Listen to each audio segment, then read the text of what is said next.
This podcast is brought to you by Mapper Forward's new Patreon community, the Global Coffee Think Tank. Check the show notes or head to patreon.com/Mapper Forward to find out how you can become a member today. Welcome back to the Daily Coffee Pro by Mapper Forward, friends. I'm your host, Lee Safar, and we are joined for another episode 3 of 5, with Anna Abatzoglou from Cup of Excellence and ACE. Hi, Anna. Hi. Shyly waving there. Hi. Hi. So, Anna, we are talking about cracking the code between the consumer and specialty coffee. This is going to be a delicious conversation because we are going to explore what information the specialty consumer actually wants. This is a challenge for a lot of cafe owners because and for roastery owners, because how much information do I put on the bag? Do my customers want this information? Don't they want this information? You're a marketing person. So, Anna, how do we figure out what information the consumer wants and doesn't want about specialty coffee? Yeah, that's such an interesting topic. I think we're at a point where we have an abundance of information, and it's hard to weed out even what weed through what you're even if you have an idea of what you're looking for. And so I don't know if it is information, or is it a feeling that they want? Is it being part of like a feeling of belonging, or is it like an experience, or is it having them being able to ask the right question, and so they know what information they want? Like, for example, maybe they see a coffee on a menu and it's just significantly more expensive. So they're like, oh, why is that coffee more expensive? And so maybe it's giving them enough information. So they ask a question, and it's an innocent question. It's like, oh, I don't want to be like, so they're not everyone wants to be, especially going, if you're going to a cafe or if you're grocery shopping, like, as much as we think consumers want tons of information, they want to be educated, a lot of us just hey, they're like, I'm going to be price sensitive, or or I'm going to look at a nice cool package. But the reality is people don't have tons of time to sit there and vacillate on. Ideally we think all consumers are going to be like that, but a lot of people are just trying to quickly go to the grocery store, trying to quickly go to a cafe. So so they don't want to be lectured on coffee processes and that kind of thing. And so maybe it's giving enough information so they ask for that question, or creating an experience. I remember my best cup of coffee, the first on my aha best cup of coffee was an experience. It was because I was sharing it with someone who was very special. I had a cup of coffee with my dad, and I loved it so much because I had just a nice experience with him. And we did talk a little bit about the coffee, but it was shared with someone who was very important to me. And I think that also makes something special, and that's what makes it maybe the specialty part. And so maybe it's not just the information, and maybe we can always look to different industries too, and copy what they're doing. What's the wine industry doing? A lot of wine bottles have they're calling out the types of soil okay, that the grapes are grown in. And what if we call it the type of soil how that the coffee is grown in? That could be interesting, but I don't know if that's going to really move the needle. I don't know. What do you think? Well, I want to ask you a question before I tell you what I think. You're in the olive oil industry. Yeah. How does olive oil approach this? Yeah, that's a good question. I think also just a side note, olive oil and coffee are those interesting products that, agricultural product. How did we get, have you ever ate a raw olive? Have you been punked like I have? Yeah. Like growing Oh up in yeah. California, we had olive trees everywhere, and it was like, oh, ripe olive, like try one, they're Yeah. so good. And we did to all They're my horrible. friends, bite into a raw olive, and it's like it's so gross, Yeah. so bitter. So like, how do you get a delicious gold liquid Yeah. from this like gross olive, and same with like coffee cherry isn't as gross as a raw olive, but like how did we get roasted coffee from a coffee berry. So it is like it's an interesting, they're both kind of like, I'm fascinated by those kinds of delicious things that we have in life. Yeah, the olive oil industry, I think still is, I mean, there's still a lot of work to be done, Mm. especially in the US, because for a long time, US was used to consuming olive oil that was more or less rancid. So Or blended, right? blended. Yeah. Yeah. So I've been seeing that, sharing olive oil with my friends, and guiding them through how to taste olive oil. It's like having like giving, a baby ice cream for the first time, and they're like, "Oh wow, this is it. This is incredible." And Yeah. I'm like, I'm coughing, but it's a good cough, and I'm like, that's the that's the antioxidants, like the Yeah. polyphenols, like that means it's fresh, and like it hurts, but it's good. Yeah. And they have like a little bit of an experience that way. And I think for me, I mean, it's not like the information that I'm putting on the bottle, but it's like that one-on-one. Sorry, that's my dog. Um, He wants to join the conversation. No problem. yeah, Tilda. Um, but I think it's like a lot of like one-on-one conversations too, Mm. and the more we can have those, it's hard, but it's like something that just takes time. I think like walking someone through that. But Is I think like, yeah, so I think like going back to like the bigger, like the whole like crack the code, or like how to like get customers to drink this expensive coffee, that kind of thing. Like I don't think there's one answer. I think it's like takes time and takes energy and mm. takes um consistency. And I've seen, we've seen it over time, over like the last 10, 20 years. Yeah. Things are changing, and we just have to keep at it. For the most part, keep doing what we're doing, and being consistent with it. But I've definitely seen, I definitely hear you on that. The last 10 or 15 years, there's definitely been a transition in the way that customers talk about coffee. We're definitely mhm, seeing more people care about how they find their coffee experience a little bit more sacred now. They're more intentional about the way that they buy beans. But I give you an example of something that happened to me last week. I went traveling to Adelaide, which is another city in Australia. And I had a couple of coffee experiences. I was very excited about going and trying coffee in Adelaide because I hear there's a lot of great cafes that are opened up there.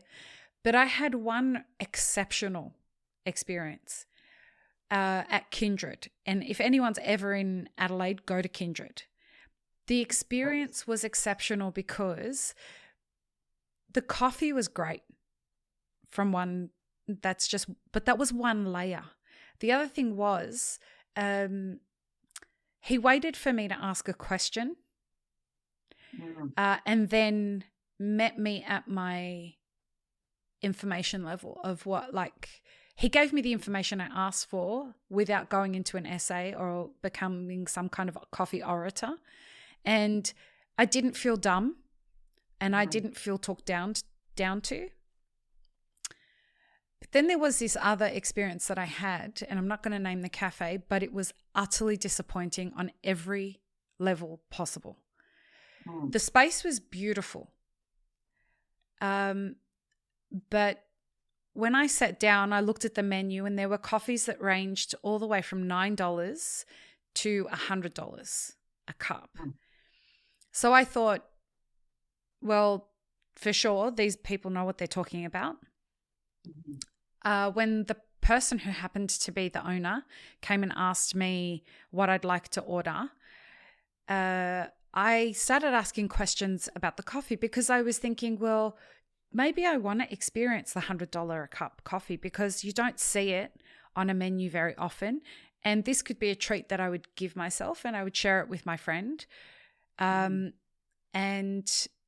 we'd go from there, So I started asking questions on the menu, one word answers, and it was like I was putting him out by asking questions about the menu. And I was like, so, like, is this a natural? Is it washed? We have a natural and a washed. Okay, can you tell me a little bit more about the coffee? Well, it's a natural and a washed. And I'm thinking, bro, if I'm going to spend fucking $100 on a cup of coffee, bitch, you better work for it. Yeah. Like, at least meet me at the level. And I couldn't believe it.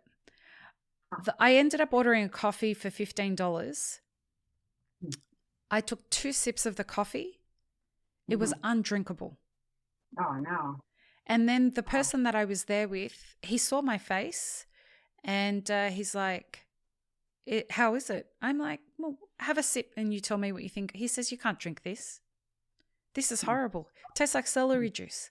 So on every level, I was disappointed. What was the worst part about that was I saw the person who owned the place look at our table a number of times. As I left, nobody asked me, hey, listen, I noticed that you didn't drink your coffee. It was served in glass. You can see that everything was full. I didn't drink any more after the 2 sips. Yeah. And nobody said, hey, was anything wrong with your coffee? Like, not that I'm an average customer. Yeah. You should care that I spent $15 on a cup of coffee and it was undrinkable. You should care about that. Yeah. And so as a consumer, I had 2 very different experiences within 12 hours of each other. And I was, it gave me a lot of food for thought for this conversation where I was like, oh, like how are cafes viewing the way that they should like meet their customers at that level? It's not like he knew that I was the host of the Map It Forward podcast. He treated me the same way that he was treating all the other customers. And I was just like, it's unfortunate because his customers are missing the opportunity to get access to some really great coffees. But he is the barrier to that information. Yeah, and not understanding how a customer will share their experience. Like, you're sharing it, you're not using the name, but it's so powerful, the amount of you can call them micro influencers. It's like someone who's not a regular, but like they just tell their network about their experience, and maybe they have 30 friends who they end up telling maybe 20 friends, and that can affect. And if it's a good experience, then like 15 of those friends will go to the cafe and do the same, look for the same experience. Yeah. And if it's not, none of them they'll stay away. It'll be negative points. And it's so powerful, that the individual experience. I was just, I have a friend on my bike team here in Portland who owns some restaurants in Portland, and the restaurants have been very, very crowded. And I asked him, like, sometimes there's lines out the door. I'm like, when people are taking up a table, do you like what do you do when that happens? And he's like, he said at some point when they had a bar area, he said they would ask they'd invite those people to go have dessert at the bar. And we'll get you dessert. Would you like to come to the bar? And now he's like, we actually don't even, because they don't have the bar area anymore. He's like, we just leave them alone because it's not worth it to risk to have a little bit of a negative experience. It's not worth it. Like, it's better to have those people in line and waiting rather than have a little bit of a negative experience, because it's gonna, they're probably not going to come back. There's so many other options, and they're going to tell their friends. We live in such Yeah. interesting times, don't we? Like technology has now given us so much access to information, and Mhm. yet people don't want too much information when they're face to face with people. Like you get a specialty coffee consumer like Brian Gaffney who wants all the information. Yeah. Give me everything. Tell me everything that you can tell me about this coffee. And if you don't meet him at that level, he feels that you're not quite giving the specialty experience that he's looking for. And then there are other people who want to order off an app. They don't want to speak to a human. Don't give me any information. If I want it, Mhm. I'll go find it online. I'm going to pick up my coffee. It's going to be ready when I get there. Don't talk to me. Yeah. Yeah. I think, yeah, it's like kind of what we were talking about earlier with like the art of conversation Yeah. and having that, you know, it was a thing to like have your coffee and have conversation and make it even if you were disagreeing about something, but that was a time to work on building relationships and building the skill of conversation. And yeah, and like that's like what is like coffee is a lubricant to that. Yep. And that's like part of it people get, but like you know, it's like tell me more, but then there's like this part that it's like, oh, absolutely, I don't want anything to do with that. Disconnected. And yeah, I don't know, it's like a part of society that it's like it's a little scary. My favorite thing is if I'll go in and I'm trying to make a decision about the coffee that I'm going to drink, and I say to the barista, do you have batch brew? And they'll be like, yeah, we do.